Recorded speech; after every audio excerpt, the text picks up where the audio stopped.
There's a new addition to the trophy case at UNCW as the women's golf team claimed its 5th CAA title on Sunday at St. James Plantation. As you can see behind us, there's the trophy that they brought home back to the Port City. Head coach Cindy Ho is here to talk about it. And coach, wire-to-wire weekend, you really came out strong on that Sunday to really put things away. Give us a sense of the weekend from start to finish.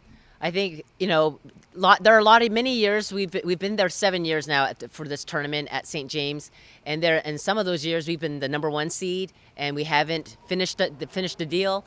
And this time, we only had the third best scoring average coming in. I knew Charleston and Delaware, they've won there. They each have won at St. James, and we would have to play our best golf. But we know that golf course, we know how difficult it can be. So I knew we would stand a chance if we could just have our best stuff.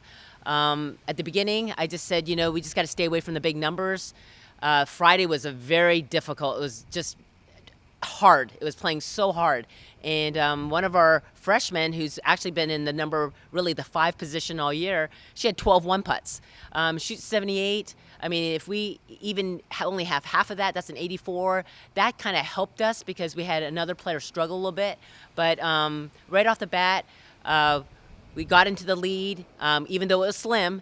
And then we were able to find our way to kind of work through it and be able to maintain that lead. To be the best, you have to beat the best, and you took care of that, beating Delaware and Charleston, who have been at that top spot over the last couple of years. When you're going through a weekend such as you guys are, going from start to finish in the lead, is it more difficult to know that those teams are lurking in the back? Oh, most definitely. Charleston's had a tremendous year. They've won tournaments. They have a scoring average that's nearly 10 shots better than us per day.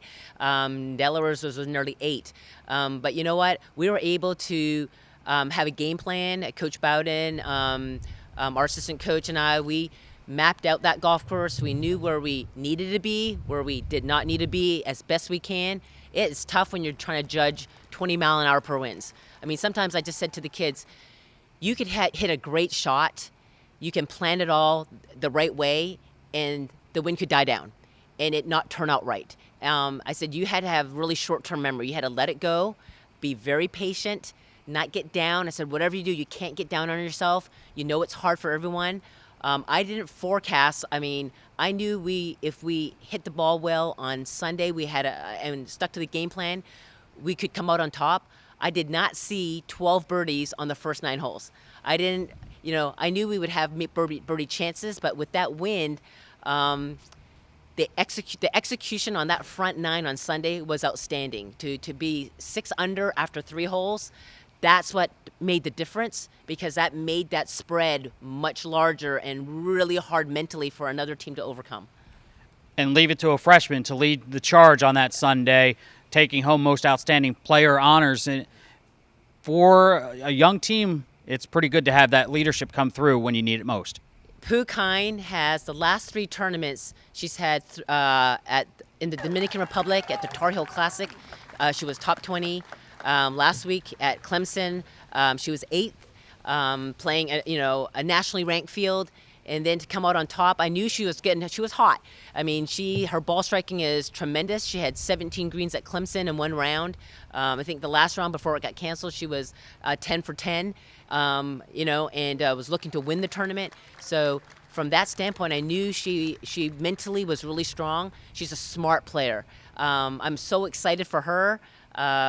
And for even Thao Mi Win, who came tied for 3rd. Both of them really led the team. Those 2 top 3 finishes, 1st and 3rd, helped us secure the win as well. Obviously now you have a couple of weeks before regionals. They're set for May 6th through the 8th. Location to be determined. What are you going to do over the next couple of weeks to get ready, not knowing where you're headed? Well, I think right now school's the most important. We just missed, I think, 9 out of 10 days of school. And they're going to try to get caught up. But once we're kind of, they feel all right, we're going to get back and practice. Short game, the regional courses are set up very hard. They're always long. So we're going to work on longer shots into the greens, a lot of our wedge shots. I still think that that's been our Achilles heel all year, but we've been doing a lot better this semester. It's just working on our numbers from our wedges. Still always putting. You can never work enough on your short game, but mentally being prepared for, I think, our schedule, that we play a nationally ranked schedule. We see these teams. I think we're going to be okay from knowing that we see these teams every week anyways. At least 8 of our tournaments are against nationally ranked fields. And from that standpoint, I don't think from an intimidation, it'll be whether or not we can execute at the level we need to play well. The selections are set for Wednesday, April 24th. We'll find out where the Seahawks are headed. Coach, congratulations on title number 5 in the CAA. Thank you very much, Eric. Appreciate it. With head coach Cindy Ho of the CAA champion UNCW women's golf team, I'm Eric Root for the Seahawk Digital Network.